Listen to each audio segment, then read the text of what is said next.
Hello दोस्तों, आप लोग का स्वागत है आपके अपने यूट्यूब चैनल पर। तो जैसे कि देख सकते हैं, न्यू बुक जो आया यूथ पब्लिकेशन का साइंस का ये बुक है 9585 + यूथ पब्लिकेशन का। इसका अभी हम करा रहे हैं पार्ट 2 होगा बायोलॉजी का। पार्ट 2 होगा बायोलॉजी। अगर पार्ट 1 बायोलॉजी का नहीं देखा जाकर देख सकते हैं, प्लेलिस्ट बना हुआ है, साइंस का प्लेलिस्ट बना हुआ है।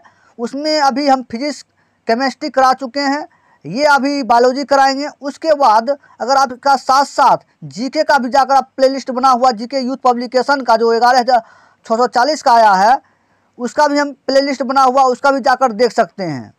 उसका भी हम करा चुके हैं क्वेश्चन, जाकर आप देखिए प्लेलिस्ट बना हुआ है। तो आप लोग को डेली प्रैक्टिस, हम 100 क्वेश्चन को डेली प्रैक्टिस करवा रहे हैं। टोटल बुक को आपको ख़त्म कर देंगे, क्योंकि साइंस का और जीके का साथ साथ दोनों बुक का आपको डेली वीडियो मिल रहा है 100 क्वेश्चन का। तो दोनों बुक को आपको खत्म कर दे। हर चैप्टर से आपको 500 क्वेश्चन कराकर और फिर से जो क्वेश्चन 500 कराने के बाद चैप्टर खत्म होगा, फिर से शुरू होगा। इस प्रकार से आपको टोटल बुक को खत्म कर दिया जाएगा साइंस और जीके का। तो जैसे देखिए क्वेश्चन बायोलॉजी का भी, जैसे देखिए बायोलॉजी में 25 नंबर क्वेश्चन देखिए।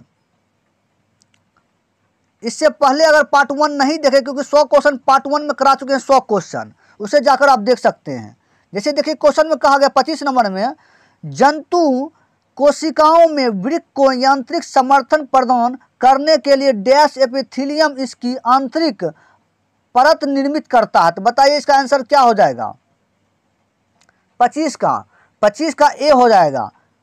25 का ए आयत फलकी क्यूबाइडल, क्या हो जाएगा इसका ए आंसर। 25 का ए हो जाएगा। उसके बाद देखिए क्वेश्चन 26 नंबर क्वेश्चन देखिए। 26 में कहा गया डैश उत्तक के प्रकार ग्रंथियां बनाते हैं। तो बताइए आंसर क्या हो जाएगा। 26 का आंसर क्या हो जाएगा।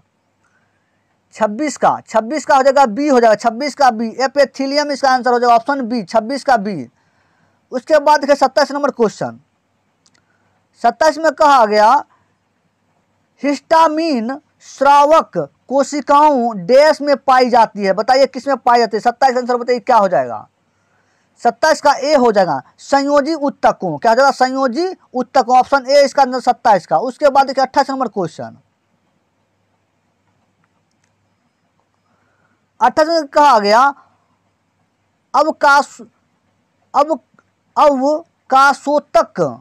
अवकाशोतक डैश के बीच एक पूरक उत्तक फिलर टिश्यू का काम करता है। अवकाशोतक डैश के बीच एक पूरक उत्तक फिलर टिश्यू का काम करता है। बताइए 28 आंसर क्या हो जाएगा। 28 का ए हो जाएगा त्वचा और मांसपेशियां, त्वचा और मांसपेशियां। तो 28 का ए हो जाएगा। उसके बाद देखिए 29 नंबर क्वेश्चन। 29 में कहा गया निम्न में से लाल संवहनीय संयोजिक उत्तक बताइए। निम्न में से लाल संवहनीय संयोजिक उत्तक बताइए। 29 का आंसर क्या हो जाएगा। 29 का सी रुधिर। रुधिर जो होगा निम्न में से कौन, निम्न में से लाल संवहनीय संयोजिक उत्तक कौन है, रुधिर, ऑप्शन सी इसका आंसर। उसके बाद देखिए 30 नंबर क्वेश्चन देखिए।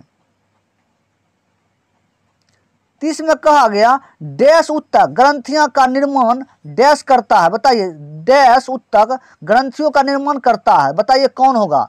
30 का आंसर क्या हो जाएगा। 30 का बी हो जाएगा वाहिका, क्या हो जाएगा वाहिका, इसका ऑप्शन बी इसका आंसर। उसके बाद देखिए 31 नंबर क्वेश्चन। 31 नंबर क्वेश्चन देखिए। 31 में कहा गया निम्न में से कौन सा पशु उत्तक प्रकार नहीं है। बताइए इसका आंसर 31 का क्या हो जाएगा। 31 का ए हो जाएगा मैरिस्मेटिक उत्तक, ऑप्शन ए इसका आंसर हो जाएगा 31 का। उसके बाद देखिए 32 नंबर क्वेश्चन। 32 नंबर क्वेश्चन में क्या कहा 32 का। 32 में कहा गया किसी पौधे का कौन सा भाग पौधों की जड़ों से पौधे के शेष भागों में जल का परिवहन करता है। बताइए 32 आंसर क्या हो जाएगा। 32 का डी हो जाएगा जाइलम उत्तक, क्या हो जाएगा जाइलम उत्तक, ऑप्शन डी इसका आंसर 32 का। 33 नंबर क्वेश्चन देखिए। 33 में कहा गया पौधे का कौन सा हिस्सा पानी और खनिज के परिवहन को सक्षम करता है। बताइए 33 का, 33 का सी हो जाएगा जाइलम, क्या जगह जाइलम, ऑप्शन सी इसका आंसर। उसके बाद देखिए 34 नंबर क्वेश्चन, 34 में कहा गया मृदुतक और स्थूल उत्तक डैश उत्तकों के प्रकार हैं, बताइए 34 का आंसर क्या हो जाएगा, 34 का सी हो जाएगा सरल अस्थाई, क्या जगह सरल अस्थाई, ऑप्शन सी इसका आंसर। उसके बाद देखिए 35 नंबर क्वेश्चन,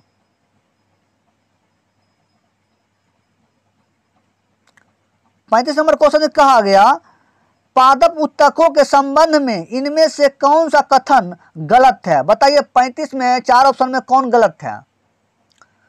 पादप उत्तक के बारे में, पादप उत्तक के संबंध के बारे में बताइए 35 का क्या हो जाएगा आंसर, 35 का डी हो जाएगा जाइलम में समार्गी दोनों दिशाओं में स्थानांतरित हो सकती है, ये गलत है, ऑप्शन डी इसका पौधे के बारे में पादप उत्तक के बारे में गलत है, ऑप्शन डी इसका गलत, इसका कहा है कौन सा गलत है, तो ऑप्शन डी इसका गलत है, 35 का डी हो जाएगा आंसर। उसके बाद देखिए 36 नंबर क्वेश्चन,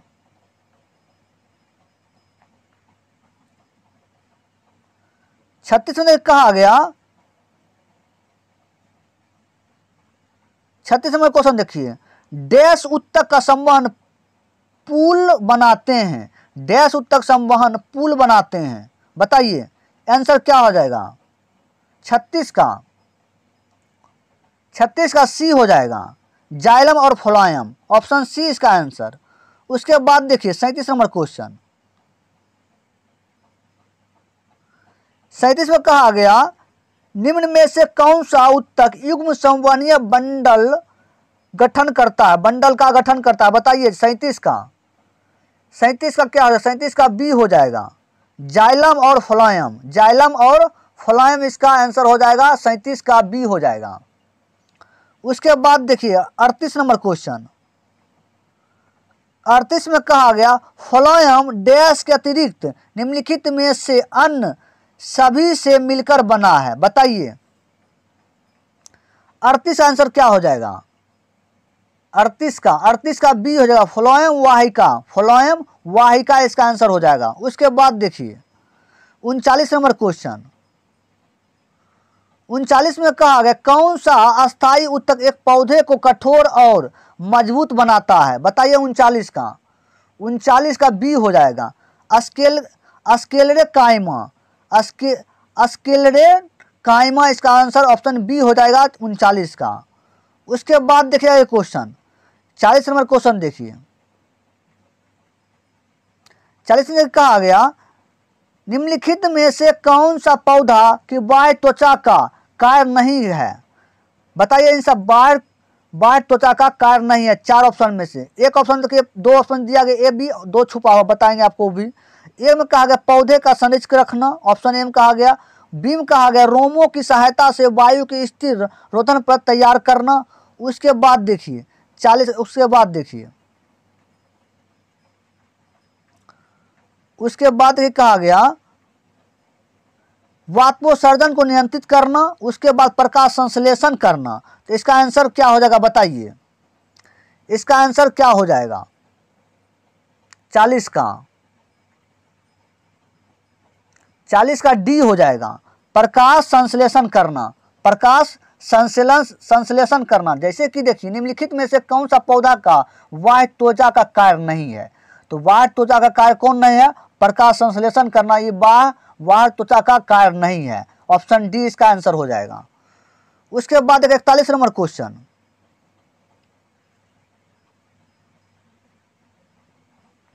41 में कहा गया अस्थायी उत्तक के निर्माण के लिए एक अस्थायी संरचना आकार और क्रिया अपनाने की क्रिया को क्या कहा जाता है, बताइए 41 का क्या हो जाएगा, 41 का ए हो जाएगा विभेदन, क्या हो जाएगा विभेदन, इसका आंसर हो जाएगा विभेदन, इसका आंसर ऑप्शन ए हो जाएगा। उसके बाद देखिए 42 नंबर क्वेश्चन, 42 में कहा गया डैश की कोशिकाएं कोनों पर अनियमित रूप से मोटी होती है, बताइए 42 का आंसर क्या हो जाएगा, 42 का ए हो जाएगा स्थूल स्थूल कोण उत्तक, कोलेनकाइमा इसका आंसर हो जाएगा ऑप्शन ए, इसका आंसर हो जाएगा डैश की कोशिका कोनों पर अनियमित रूप से मोटी होते, क्या होती है, तो स्थूल कोण उत्तक, इसको क्या कहते हैं, कोलेनकाइमा कहते हैं। इसका आंसर ऑप्शन ए हो जाएगा। उसके बाद देखिए 43 नंबर क्वेश्चन। 43 में कहा गया पौधे में लचीलापन डैश उत्तक के कारण होता है, बताइए पौधे में जो लचीलापन होता है किसके कारण होता है। 43 का बताइए आंसर क्या हो जाएगा। 43 का सी हो जाएगा, कोलेनकाइमा के कारण लचीला होता है पौधा। उसके बाद देखिए 44 नंबर क्वेश्चन। 44 में कहा गया निम्नलिखित में से किन उत्तकों में कोशिकाएं जीवित होती है, लंबी और कोनों पर अनियमित रूप से स्थूल होती है, किसमें होता है बताइए। 44 का आंसर क्या हो जाएगा, 44 का डी हो जाएगा, कोलेनकाइमा में, कोलेनकाइमा ऑप्शन डी इसका आंसर 44 का। उसके बाद देखिए 45 नंबर क्वेश्चन। 45 में कहा गया कोलेनकाइमा उत्तक की कोशिकाएं डैश कोनों पर मोटी होती है, बताइए 45 का आंसर क्या है। 45 का सी हो जाए, सेलुलोज और पैक्टिन, सेलुलोज और पैक्टिन। कोलेनकाइमा उत्तक की कोशिका डैश कोनों पर मोटी होती है, मोटी हो जाती है, किसके कारण होती है, सेलुलोज और पैक्टिन के कारण, ऑप्शन सी। उसके बाद 46 नंबर क्वेश्चन देखिए।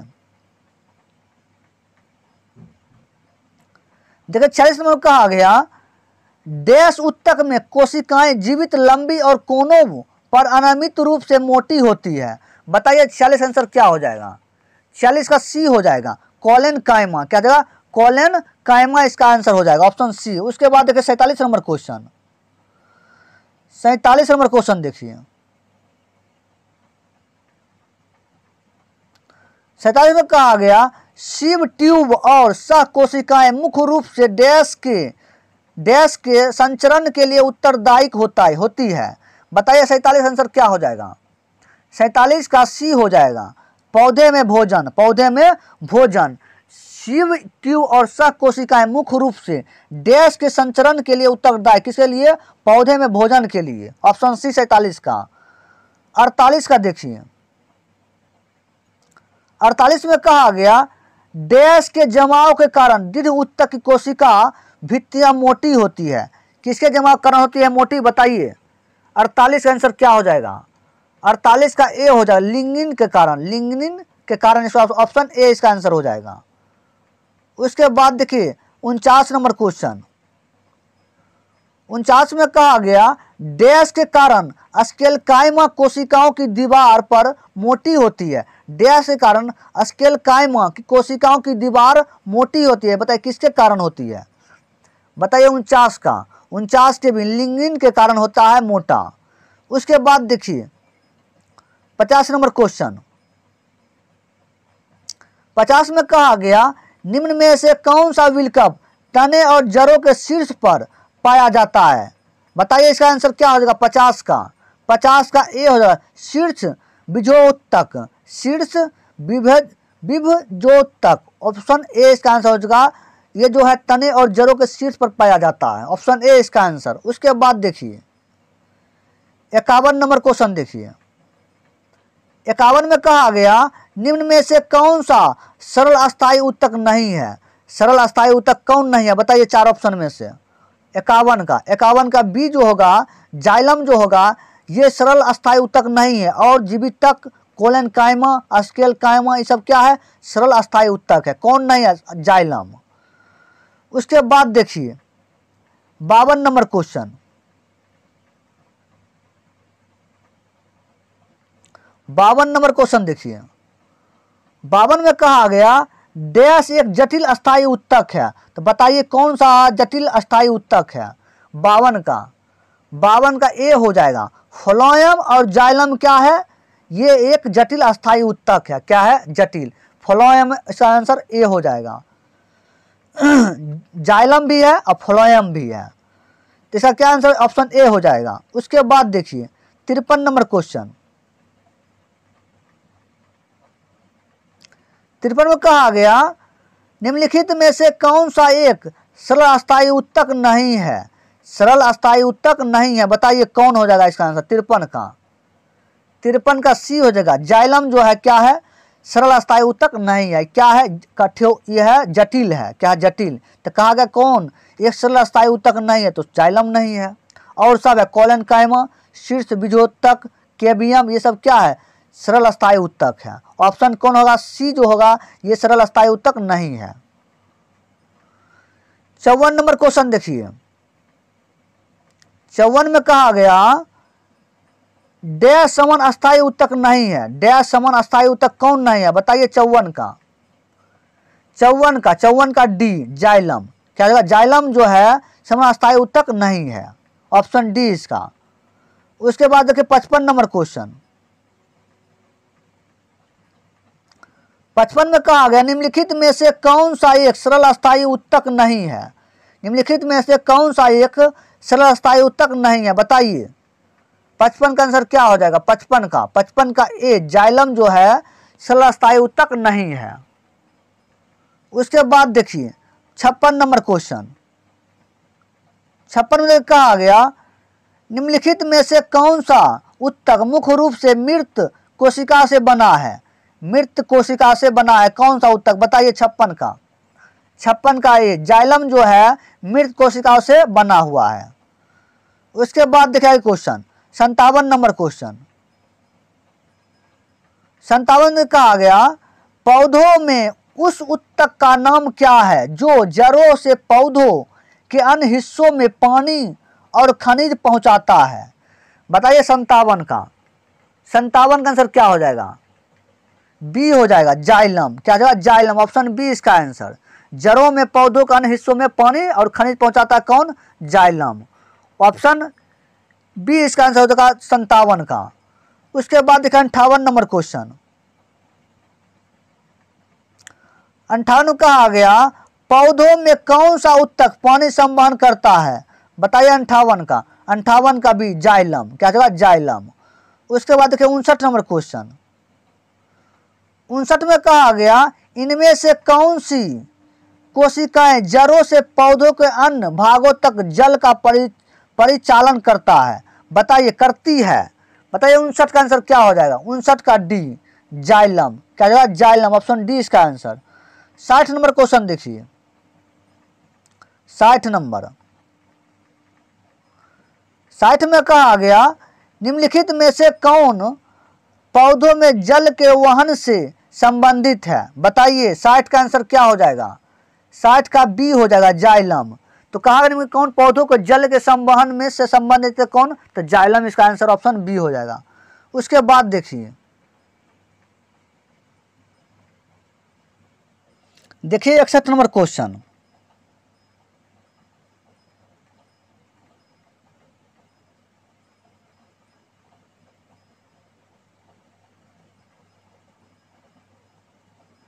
ऐसा कहा गया निम्नलिखित में से कौन से ऊतक का आंतरिक कोशिकीय क्षेत्र बड़ा है, बताइए। इसका निम्नलिखित में से कौन से ऊतक का अंतरकोशीय क्षेत्र बड़ा है, तो बताइए किसका। 61 का आंसर बताइए क्या हो जाएगा, 61 का, बताइए। 61 का क्या आंसर हो जाएगा, 61 का ए हो जाएगा, पैरेनकाइमा। इसका आंसर क्या, पैरेनकाइमा इसका आंसर हो जाएगा, ऑप्शन ए हो जाएगा 61 का। उसके बाद अंतरकोशिकीय क्षेत्र बड़ा होता है किसका, पैरेनकाइमा का। उसके बाद देखिए क्वेश्चन 62 नंबर क्वेश्चन,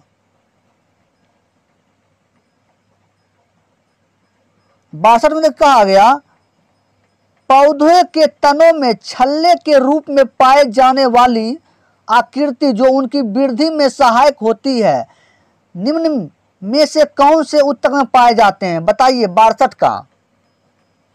का क्या हो जाएगा, 62 का ए हो जाएगा, लैटरल मेरिस्टेमेटिक ऊतक। क्या हो जाएगा, लैटरल मेरिस्टेमेटिक ऊतक, ऑप्शन ए इसका आंसर हो जाएगा। जैसे पौधे के तनों में छल्ले के रूप में पाए जाने वाली आकृति जो उनकी वृद्धि में सहायक होती है निम्न में से कौन से ऊतक में पाए जाते हैं, तो लैटरल मेरिस्टेमेटिक ऊतक में पाया जाता है, ऑप्शन ए हो जाएगा 62 का। 63 नंबर क्वेश्चन देखिए,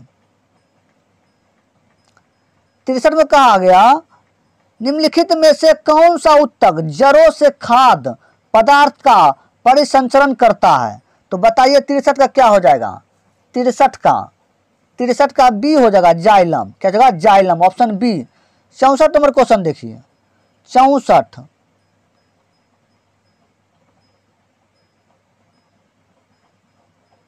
देखिए क्या कहा गया। 64 में कहा गया डैश उत्तक की कोशिकाएं अलग अलग प्रकार के अस्थायी उत्तक बनाने के लिए पृथक होती है। तो बताइए इसका आंसर क्या हो जाएगा 64 का? 64 का सी हो जाएगा। 64 का सी विभोज्योतक। विभोज्योतक इसका आंसर ऑप्शन सी हो जाएगा। कैसे कहा गया डैश उत्तक की कोशिका अलग अलग प्रकार के अस्थायी उत्तक बनाने के लिए पृथक होता है। तो अस्थायी उत्तक कौन बनाता है? विभोज्योतक होता है। इसका क्या होगा?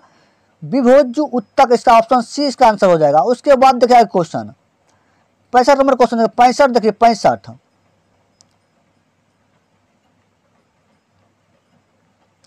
देखिए 65 में कहा गया अस्थायी उत्तक डैश के अंतर्गत वर्गीकृत किए जाते हैं। बताइए अस्थायी उत्तक डैश के अंतर्गत वर्गीकृत किए जाते हैं। बताइए 65 का आंसर क्या हो जाएगा? 65 का डी हो जाएगा मैरोस्मेटिक विभाज्योतक। इसका आंसर ऑप्शन डी हो जाएगा 65 का। उसके बाद 66 नंबर क्वेश्चन 66 में कहा गया मैरिस्मेटिक उत्तक एक विशेष भूमिका निभाते हैं और अपनी विभाजित करने की क्षमता को त्याग देते हैं और तब डैश बनाते हैं। बताइए 66 का आंसर क्या हो जाएगा? 66 का ए हो जाएगा अस्थायी उत्तक। क्या हो जाएगा? अस्थायी उत्तक जो हो जाएगा इसका आंसर। तो कहा गया 66 में मैरिस्मेटिक उत्तक एक विशेष भूमिका निभाते हैं और अपनी विभाजित करने की क्षमता को त्याग देते हैं और तब डैश बनाते हैं। तब क्या बनाते हैं? अस्थायी उत्तक बनाते हैं। ऑप्शन ए हो जाएगा 66 का। 67 नंबर क्वेश्चन देखिए 67 में कहा गया डैश उत्तक एकमात्र पादप उत्तक जो कोशिका विभाजन द्वारा नई कोशिका का उत्पादन करता है। बताइए 67 का आंसर क्या हो जाएगा? 67 का सी हो जाएगा विभोज उत्तक या मैरिस्मेटिक। इसका आंसर ऑप्शन सी हो जाएगा 67 का। उसके बाद देखिए तो कहा गया डैश उत्तक एकमात्र पादप उत्तक जो कोशिका का विभाजन द्वारा नई कोशिका को उत्पादित करता है। कौन करता है? ऑप्शन सी इसका आंसर हो जाएगा। उसके बाद 68 नंबर क्वेश्चन 68 में देखिए कहा गया रूट टिप या सूट टिप में कौन सा उत्तक पाया जाता है? बताइए 68 का क्या हो जाएगा? 68 का डी हो जाएगा विभोज उत्तक। इसका आंसर हो जाएगा इसका क्या था? विभोज्योतक उत्तक। इसका आंसर हो जाएगा विभोज्योतक उत्तक। इसका आंसर हो जाएगा ऑप्शन डी हो जाएगा 68 का। उसके बाद देखिए 69 नंबर क्वेश्चन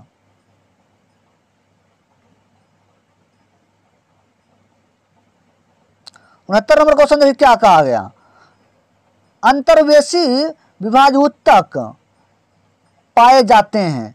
अंतर्वेशी विभोज्योतक पाए जाते हैं। तो बताइए किस में पाए जाते हैं? बताइए इसे 69 का आंसर क्या हो जाएगा? 69 का क्या हो जाएगा? 69 का सी हो जाएगा पत्तियों के तल में पाए जाते हैं। पत्तियों के तल में पाए जाते हैं कौन? अंतर्वेशी विभाज्योतक पाए जाते हैं किसमें? पत्तियों के तल में। उसके बाद देखिए 70 नंबर क्वेश्चन 70 में कहा गया डैश के कारण जड़ तथा तने के घेरे में वृद्धि होती है। डैश के कारण जड़ तथा तने के घेरे में वृद्धि होती है। तो किसके कारण होती है? बताइए 70 का बी हो जाएगा पार्श्व विभोज उत्तक। ऑप्शन बी इसका आंसर 70 का बी हो जाएगा। उसके बाद देखिए 71 नंबर क्वेश्चन 71 में कहा गया एक पौधे के तने या जड़ का घेरा किस कारण बढ़ता है? बताइए किस कारण से बढ़ता है?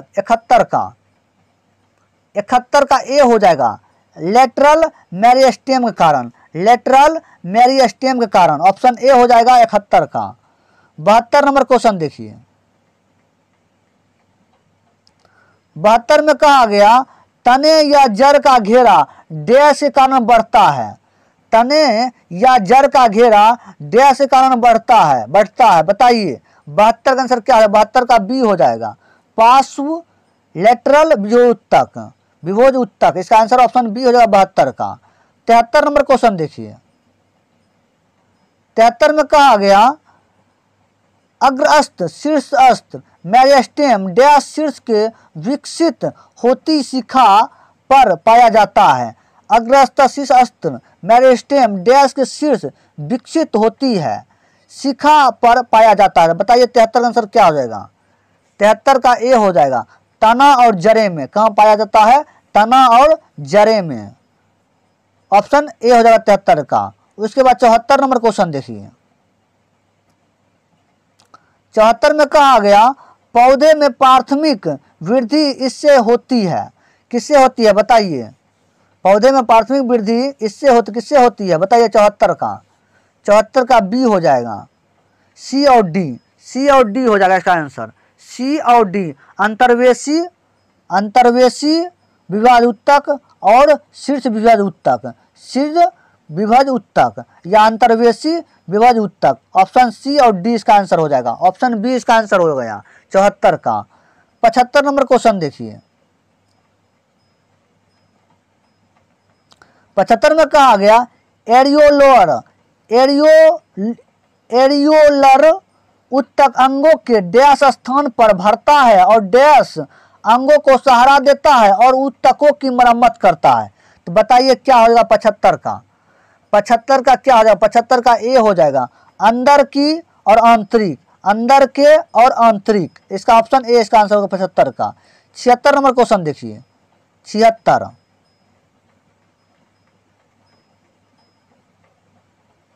देखिए 76 में कहा गया निम्न में से कौन से पौधे के उत्तक कोशिका विभाजन में सक्षम है? बताइए इसका आंसर 76 का आंसर क्या हो जाएगा?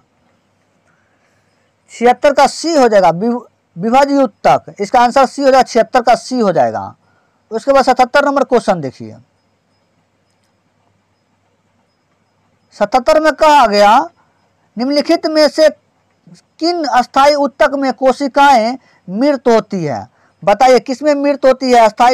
किन अस्थायी उत्तक में बताइए मृत होती है कोशिकाएं? 77 का सी, स्केल कायमा में। स्केल कायमा में जो होती है कोशिका मृत होती है। उसके बाद देखिए 78 नंबर क्वेश्चन,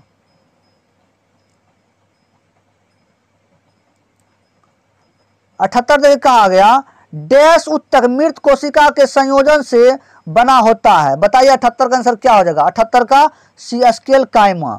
स्केल रे कायमा होगा इसका आंसर। तो मृत कोशिका के संयोजन से बना होता है कौन? स्केल कायमा। ऑप्शन सी इसका। 79 नंबर क्वेश्चन देखिए, 79 में कहा गया नारियल की छाल का निर्माण किस उत्तक द्वारा होता है? नारियल की छाल का निर्माण किस उत्तक द्वारा होता है? बताइए। बताइए 79 का क्या आंसर हो जाएगा? 79 का डी हो जाएगा, स्केल कायमा। क्या हो जाएगा? स्केल कायमा। इसका आंसर ऑप्शन डी हो जाएगा। उसके बाद देखिए 80 नंबर क्वेश्चन, 80 में कहा गया किस प्रकार के उत्तक नारियल का भूसी बनाता है? बताइए 80 का सी, स्केल काइमेट्स फाइबर। स्केल काइमेट्स फाइबर इसका आंसर हो जाएगा, ऑप्शन सी 80 का। 81 नंबर क्वेश्चन देखिए, 81 में कहा गया डैश उत्तक का निर्माण मृत कोशिकाओं के संयोजन से होता है। डैश उत्तक का निर्माण मृत कोशिकाओं के संयोजन से होता है। बताइए 81 का ए हो जाएगा, स्केल कायमा। क्या जाएगा? स्केल कायमा इसका हो जाएगा आंसर, स्केल कायमा इसका आंसर हो जाएगा। तो कहा गया डैश उत्तक का निर्माण मृत कोशिका के संयोजन से, तो किसका कोशिका होता है? स्केल कायमा से। ऑप्शन सी, ऑप्शन ए इसका आंसर हो जाएगा, 81 का ए हो जाएगा। उसके बाद देखिए 82 नंबर क्वेश्चन, 82 में कहा गया डैश की कोशिका मृत होती है। डैश की कोशिकाएं मृत होती है। बताइए किसकी कोशिका मृत होती है? 82 का बी हो जाएगा, दीर्घ उत्तक। दीर्घ उत्तक जो है कोशिका मृत होती है, ऑप्शन बी 82 का। 83 नंबर क्वेश्चन देखिए, 83 नंबर क्वेश्चन, 83 में कहा गया निम्न में से किस ऊतक में कठोर कोशिका भित्ति पाई जाती है? बताइए। तो किस कोशिका में कठोर कठोर कोशिका भित्ति पाई जाती है? कौन ऊतक में? बताइए। 83 का सी हो जाएगा। स्केल कायमा में कठोर कोशिका भित्ति पाई जाती है। 84 नंबर क्वेश्चन देखिए। 84 में कहा गया वनस्पति ऊतक का डैश परिपक्वता पर जीवित प्रोटोप्लाज्म धारण नहीं करता है। वनस्पति ऊतक का डैश परिपक्वता पर जीवित प्रोटोप्लाज्म धारण नहीं करता। तो बताइए कौन सा? इसका 84 का आंसर क्या हो जाएगा? 84 का सी हो जाएगा। दृढ़ ऊतक क्या होगा? दृढ़ ऊतक इसका आंसर हो जाएगा। 84 का सी हो जाएगा। तो कहा गया वनस्पति ऊतक का डैश परिपक्वता पर जीवित प्रोटोप्लाज्मा धारण नहीं करता। कौन किस पे नहीं करता है? दृढ़ ऊतक पर। ऑप्शन सी इसका 84 का। 85 नंबर क्वेश्चन देखिए। 85 हो जाएगा साधारण अस्थायी ऊतक के 3 प्रकार हैं। साधारण अस्थायी ऊतक के कितने प्रकार हैं? बताइए। 85 का सी फ्लोएम, कोलेनकाइमा और स्केल काइमा। तो साधारण अस्थायी ऊतक के कितने 3 प्रकार हैं? कौन कौन है? फ्लोएम, कोलेनकाइमा और स्केल काइमा। इसका क्या ऑप्शन डी इसका आंसर हो जाएगा 85 का। 86 नंबर क्वेश्चन देखिए। 86 में कहा गया किस प्रकार के ऊतक में एक समान कार्य करने वाली विभिन्न प्रकार की कोशिकाएं होती है? किसमें होती है? बताइए। 86 का बी हो जाएगा। जटिल ऊतक क्या जगह? जटिल ऊतक। इसका आंसर हो जाएगा 86 का बी। 87 नंबर क्वेश्चन देखिए। 87 में कहा गया पादप कोशिका भित्ति किससे बनी होती है? पादप कोशिका भित्ति किससे बनी होती है? बताइए। 87 का ए हो जाएगा। सेल्यूलोज और पैक्टिन से। उसके बाद ऑप्शन होगा 87 का ए हो गया। 88 नंबर क्वेश्चन देखिए। 88 में कहा गया पौधों में फ्लोएम का कार्य क्या है? पौधों में फ्लोएम का कार्य क्या है? बताइए। 88 का ए खाद्यों का प्रवाह। इसका ए हो जाएगा। पौधों में फ्लोएम का कार्य क्या है? खाद का प्रवाह। इसका आंसर ऑप्शन ए हो जाएगा 88 का। 89 नंबर क्वेश्चन देखिए। 89 में कहा गया पौधों के सभी भागों में भोजन पहुंचाता है। पौधों के सभी भागों में भोजन पहुंचाता है। कौन पहुंचाता है? बताइए। 89 का बी फ्लोएम। क्या कौन पहुंचाता है? फ्लोएम पहुंचाता है भोजन को। अब पानी कौन पहुंचाता है? जाइलम।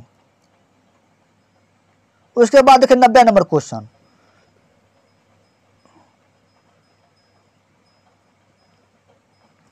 90 नंबर क्वेश्चन देखिए। पौधों में फ्लोएम डैश के परिवहन के लिए उत्तरदायी है। किसके लिए? भोजन के लिए। 90 का ए हो जाएगा। 90 का ए हो जाएगा। 91 नंबर क्वेश्चन देखिए।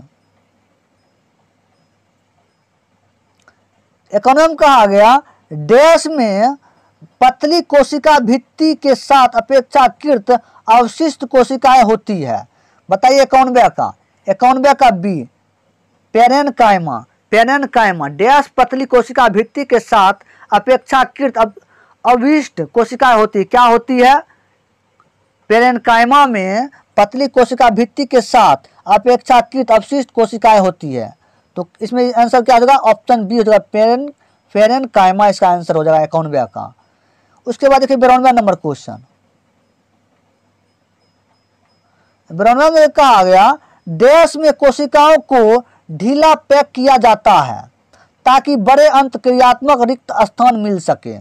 बताइए। 92 का ए हो जाएगा। मृदु तक इसका आंसर हो जाएगा। तो कहा गया डैश कोशिका के ढीला पैक किया जाता है ताकि बड़े अंतक्रियात्मक रिक्त स्थान मिल सके। किसमें? मृदु तक में। ऑप्शन ए हो जाएगा 92 का। उसके बाद 93 नंबर क्वेश्चन। 93 में कहा गया डैश में पतली कोशिका भित्ति के साथ अपेक्षाकृत गैर विशिष्ट कोशिकाएं होती है। तो क्या होती है? बताइए। 93 का आंसर क्या हो जाएगा?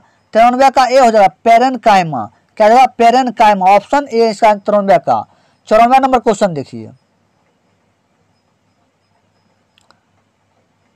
94 में कहा गया अधिक अंतरकोशीय प्रसार के लिए डैश कोशिकाएं विरल रूप में संरचित होती है। बताइए 94 का आंसर क्या हो जाएगा? 94 का डी हो जाएगा, पेरेन्काइमा। क्या हो जाएगा? पेरेन्काइमा इसका आंसर हो जाएगा 94 का डी। उसके बाद देखिए 95 नंबर क्वेश्चन।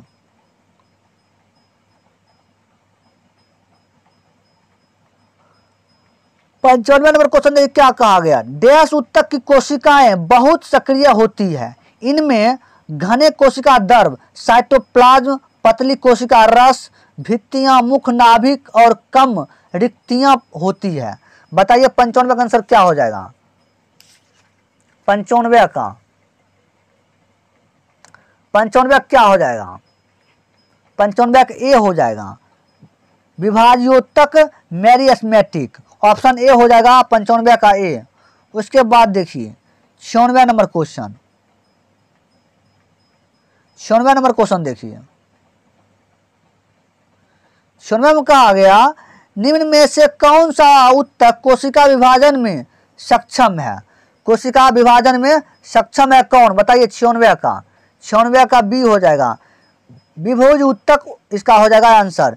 निम्न में से कौन सा उत्तक कोशिका विभाजन में सक्षम है कौन हो जाएगा? 96 का बी हो जाएगा, विभोज उत्तक इसका आंसर हो जाएगा, ऑप्शन बी। उसके बाद 97 नंबर क्वेश्चन देखिए। उसके बाद 97 नंबर क्वेश्चन देखिए। 97 में कहा गया विभिन्न प्रकार के अस्थायी उत्तकों के निर्माण के लिए डैश उत्तक की कोशिकाओं को अलग किया जाता है। बताइए विभिन्न प्रकार के अस्थायी उत्तक के निर्माण के लिए डैश उत्तक की कोशिकाओं को अलग किया जाता है। बताइए कौन सा कोशिका को अलग किया जाता है? 97 का बताइए आंसर क्या हो जाएगा? 97 का डी हो जाएगा, मैरिस्मेटिक इसका आंसर हो जाएगा, मैरिस्मेटिक इसका आंसर ऑप्शन डी हो जाएगा 97 का। 98 नंबर क्वेश्चन देखिए। 98 में कहा गया पादप उत्तक मुख्यतः दो प्रकार के होते हैं, डैश और डैश होते हैं। बताइए कौन कौन होते हैं? बताइए 98 का आंसर क्या हो जाएगा? 98 का क्या हो जाएगा? 98 का सी हो जाएगा, विभज उत्तक, अस्थायी उत्तक, ऑप्शन सी होगा 98 का। उसके बाद देखिए 99 नंबर क्वेश्चन। 99 में कहा गया निम्न में से कौन सा अस्थायी उत्तक का एक उदाहरण है? अस्थायी उत्तक का उदाहरण बताइए क्या हो जाएगा? 99 का बताइए। 99 का बी, जाइलम। जाइलम जो है क्या है? निम्न में से कौन सा अस्थायी उत्तक का उदाहरण है? जाइलम है अस्थायी उत्तक का उदाहरण है, 99 का बी हो जाएगा। उसके बाद देखिए 100 नंबर क्वेश्चन। 100 में कहा गया निम्न में से कौन सा जाइलम का प्रकार नहीं है? जाइलम का प्रकार नहीं है। बताइए 100 में का आंसर क्या है? जाइलम का प्रकार कौन नहीं है? बताइए 100 का बी हो जाएगा, शिव ट्यूब। शिव ट्यूब जो है जाइलम का प्रकार नहीं है, ऑप्शन बी हो जाएगा 100 का। उसके बाद देखिए क्वेश्चन 101 नंबर क्वेश्चन देखिए।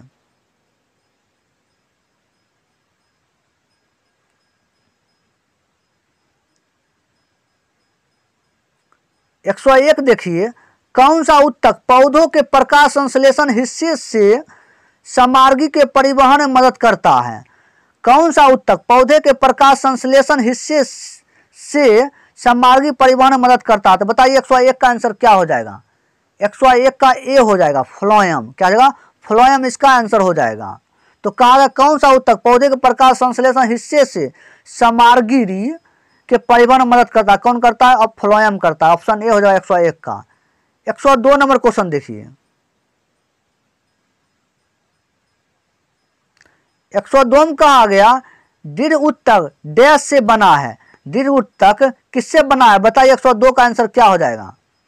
102 का क्या हो जाएगा? 102 का बी हो जाएगा, निर्जीव कोशिका। क्या हो जाएगा? निर्जीव कोशिका। उसके बाद देखिए 103 नंबर क्वेश्चन। 103 में कहा गया रेगिस्तानी पौधे की बाह्यतम वाहित त्वचा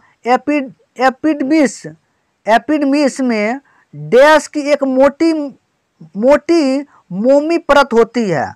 बताइए 103 का आंसर क्या हो जाएगा? 103 का बी हो जाएगा, क्यूटीन। क्या हो जाएगा? क्यूटीन इसका आंसर हो जाएगा, ऑप्शन 103 का बी। 104 नंबर क्वेश्चन देखिए।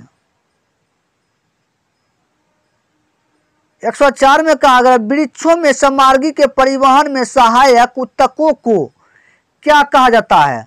बताइए 104 का आंसर क्या हो जाएगा? 104 का बी हो जाएगा संवहनीय ऊतक। क्या होगा? संवहनीय ऊतक हो जाएगा 104 का बी। 105 नंबर क्वेश्चन देखिए। 105 में कहा गया एक वृक्ष की बाहरी संरक्षित परत होती है। बताइए 105 का आंसर क्या हो जाएगा? 105 का सी हो जाएगा वक्लन। वक्लन इसका आंसर। एक वृक्ष की बाहरी संरक्षित परत में क्या होती है? वक्लन होती है। 105 का सी हो जाएगा। उसके बाद देखिए 106 नंबर क्वेश्चन देखिए। 106 नहीं क्योंकि जैव अणु लिपिड प्रोटीन न्यूक्लिक अम्ल पर आधारित प्रश्न है। 1 नंबर से शुरू होगा क्वेश्चन। जैसे देखिए कैसीन एक प्रोटीन है जो डैश में पाया जाता है। बताइए किस में पाया जाता है? 1 का आंसर क्या हो जाएगा? 1 का डी हो जाएगा। दूध में पाया जाता है। किसमें? दूध में। 1 का डी हो जाएगा। उसके बाद देखिए 2 नंबर क्वेश्चन। 2 नंबर में कहा गया मानव शरीर की ऊर्जा आवश्यकताओं के मापन हेतु किस मापन इकाई का प्रयोग किया जाता है? बताइए 2 का आंसर क्या हो जाएगा? 2 का ए हो जाएगा कैलोरी का। किसका? कैलोरी का। ऑप्शन बी हो जाएगा, ए हो जाएगा 2 का ए। उसके बाद देखिए 3 नंबर क्वेश्चन। 3 में कहा गया निम्नलिखित में से कौन सा एक जैविक उत्प्रेरक है? जैविक उत्प्रेरक कौन है? बताइए 3 का ए हो जाएगा एंजाइम। क्या हो जाएगा? एंजाइम जो है जैविक उत्प्रेरक है। एक जैविक उत्प्रेरक है। कौन है? एंजाइम। 3 का हो जाएगा ए। उसके बाद देखिए 4 नंबर क्वेश्चन।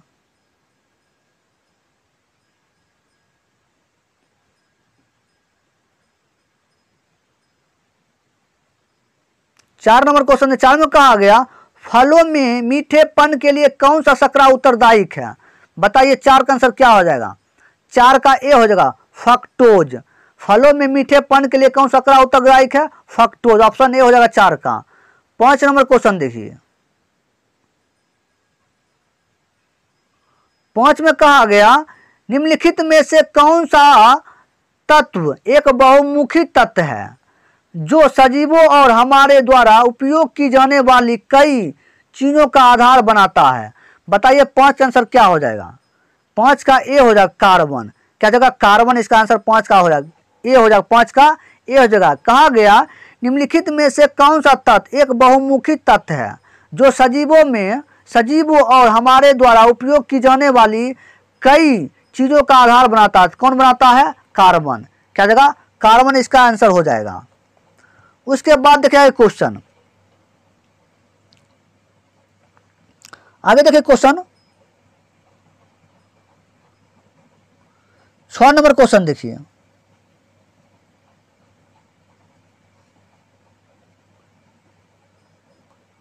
6 में देखिए कहा गया पादप में सबसे प्रचुर मात्रा में उपस्थित तत्व कौन है? बताइए 6 का आंसर क्या हो जाएगा? 6 का हो जाएगा बी कार्बन। क्या जगह? कार्बन। उसके बाद देखिए 7 नंबर क्वेश्चन। 7 में कहा गया मानव शरीर का मुख्य हिस्सा किससे बना होता है? बताइए 7 का आंसर क्या हो जाएगा? 7 का डी हो जाएगा पानी से। किससे? पानी से। मानव शरीर का मुख्य हिस्सा किससे बना होती है?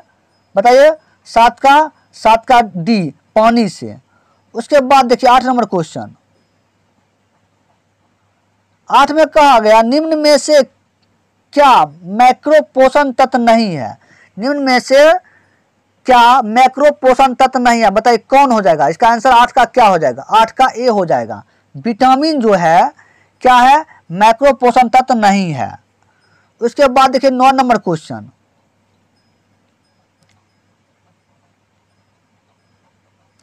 9 नंबर क्वेश्चन में क्या कहा गया? 9 में कहा गया डीएनए एक खंड है। खंड जो एक प्रोटीन की जानकारी प्रदान करता है उसे डैश कहा जाता है।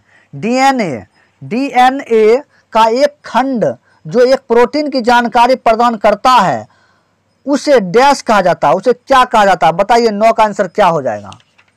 9 का बताइए 9 का आंसर क्या हो जाएगा? 9 का सी हो जाएगा, 9 का सी हो जाएगा, जीन। क्या हो जाएगा? जीन इसका आंसर हो जाएगा। और 9 का सी हो जाएगा। उसके बाद देखिए 10 नंबर क्वेश्चन। 10 में कहा गया जीव विज्ञान में डीएनए एक पूर्ण रूप है, क्या? बताइए 10 का क्या आंसर हो जाएगा? 10 का बी हो जाएगा, deoxyribonucleic acid. Deoxyribonucleic acid इसका आंसर फुल फॉर्म हो जाएगा। डीएनए का फुल फॉर्म क्या हो जाएगा? Deoxyribonucleic acid.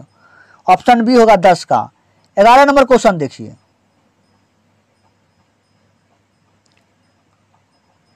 11 number question देखिए क्या कहा गया। 11 में कहा गया आनुवंशिकी के संदर्भ में डीएनए का अर्थ क्या है? बताइए 11 का आंसर क्या हो जाएगा? 11 का डी हो जाएगा, डीऑक्सीराइबो न्यूक्लिक एसिड। आनुवंशिक संदर्भ में डीएनए का अर्थ क्या होता है? Deoxyribo nucleic acid. इसका हो जाएगा 11 का डी। उसके बाद देखिए 12 नंबर क्वेश्चन।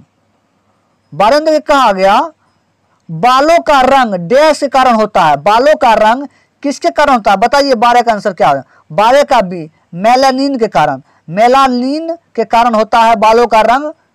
उसके बाद देखिए 13 नंबर क्वेश्चन।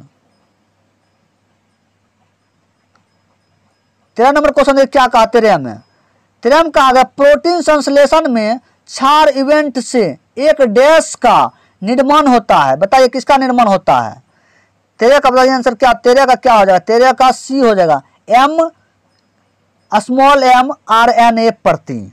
तो कहा गया प्रोटीन संश्लेषण में क्षार इवेंट से एक डैश का निर्माण होता है। किसका निर्माण होता है? बताइए, तो स्मॉल आरएनए प्रति का।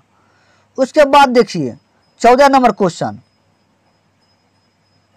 14 नंबर क्वेश्चन देखिए। 14 में कहा गया प्रजनन के दौरान मूल कार्य एक डैश का निर्माण करना होता है। प्रजनन के दौरान मूल कार्य एक डैश का निर्माण करना होता है। तो बताइए किसका निर्माण करता है? बताइए 14 का। 14 का बी हो जाएगा, डीएनए कॉपी। क्या? DNA copy. इसका आंसर हो जाएगा 14 का बी। उसके बाद देखिए 15 नंबर क्वेश्चन।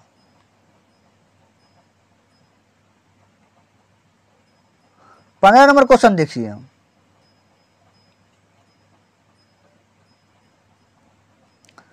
देखिए 15 में कहा गया निम्न में से कौन से कथन गलत है? बताइए। तो एक में कहा गया डीएनए का पूरा नाम डीऑक्सीराइबो न्यूक्लिक एसिड है। बी में कहा गया यह गुणसूत्र में उपस्थित होने वाला रासायनिक तत्व है जो आनुवंशिक गुण का वहन करता है। सी में कहा गया डीएनए एक पॉलीन्यूक्लियोटाइड है। न्यूक्लियोटाइड डीएनए की मूलभूत संरचनात्मक इकाई है जो दो अवयवों से मिलकर बनी है। तो बताइए इसका ए बी सी में कौन सही है? बताइए 15 का क्या है? 15 का आंसर बताइए क्या हो जाएगा? 15 का आंसर सी हो जाएगा। केवल सी इसका सही है, केवल सी इसका सही है। तो कहा गया निम्न में से कौन सा गलत है? तो गलत कौन है इसमें? सी इसका गलत है। ए बी सही है, इसका सी गलत है। तो इसी कहा गया गलत कौन है? तो यह गलत कौन है? सी इसका, ऑप्शन सी इसका आंसर हो जाएगा। केवल सी ही गलत है। उसके बाद देखिए 16 नंबर क्वेश्चन।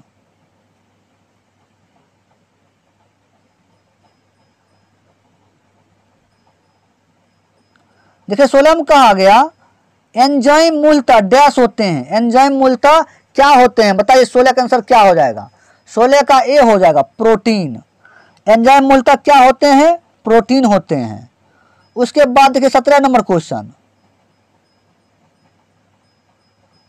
17 नंबर क्वेश्चन देखिए क्या कहा गया। 17 में कहा गया डीएनए अनुक्रम में जीन को चिन्हित करने की प्रक्रिया को क्या कहा जाता है? बताइए 17 का। 17 का सी हो जाएगा, एनोटेशन। एनोटेशन इसका आंसर हो जाएगा। क्या हो जाएगा? ऑप्शन सी हो जाएगा। डीएनए अनुक्रम में जीन को चिन्हित करने की प्रक्रिया को क्या कहा जाता है? एनोटेशन कहा जाता है। ऑप्शन सी हो जाएगा 17। 18 का देखिए। 18 का देखिएगा आंसर क्या हो जाएगा, प्रोटीन की जानकारी प्रदान करने वाले डीएनए के भाग को क्या कहा जाता है। बताइए 18 का आंसर क्या हो जाएगा, 18 का डी हो जाएगा, जीन। क्या जाएगा, जीन। ऑप्शन डी इसका 18 का डी हो जाएगा। 19 नंबर क्वेश्चन देखिए, 19 नंबर क्वेश्चन, 19 में कहा गया डैश डीएनए का एक हिस्सा है जो एक प्रोटीन के लिए जानकारी प्रदान करता है। बताइए 19 का आंसर क्या हो जाएगा, 19 का डी हो जाएगा, वंश। क्या जगह, वंश। डैश जो है डीएनए का एक हिस्सा है जो एक प्रोटीन की जानकारी प्रदान करता है। कौन करता है, वंश। ऑप्शन डी होगा 19 का डी। उसके बाद देखिए 20 नंबर क्वेश्चन, 20 नंबर क्वेश्चन देखिए,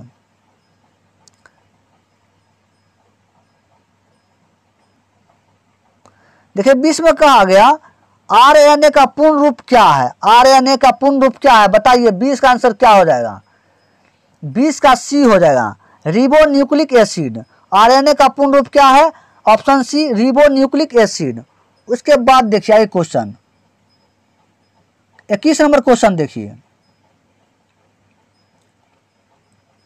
21 में कहा गया मानव शरीर में सबसे प्रचुर मात्रा में मौजूद तत्व कौन सा है। बताइए 21 का आंसर क्या हो जाएगा, 21 का बी हो जाएगा, ऑक्सीजन। क्या हो जाएगा, ऑक्सीजन। ये जो है प्रचुर मात्रा में मौजूद तत्व में कौन सा, मानव शरीर में सबसे प्रचुर मात्रा में मौजूद तत्व कौन सा रहता है, ऑक्सीजन रहता है। ऑप्शन बी होगा 21 का। उसके बाद देखिए 22 नंबर क्वेश्चन, 22 में कहा गया प्रोटीन डैश का एक अभिन्न अंग है। बताइए 22 का आंसर क्या हो जाएगा, 22 का बी होगा, इनमें से सभी। इनमें से सभी प्रोटीन डैश का एक अभिन्न अंग है। किसका है, एंटीबॉडी का, एंजाइम का, कोशिका झिल्ली का। तो क्या होगा, इनमें सभी आंसर है।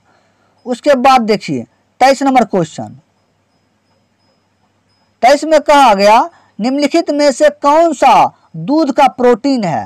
निम्नलिखित में से कौन सा दूध का प्रोटीन है, बताइए। 23 का आंसर क्या हो जाएगा, 23 का डी हो जाएगा, केसीन। क्या जाएगा, केसीन। 23 का डी इसका आंसर हो जाएगा। 100 क्वेश्चन से ज़्यादा ही क्वेश्चन हो गया। डेली आपको प्रैक्टिस करवाएंगे 100 क्वेश्चन डेली। इसीलिए आप लोग जाकर प्लेलिस्ट बना हुआ है जीके और साइंस का, जाकर आप देख सकते हैं।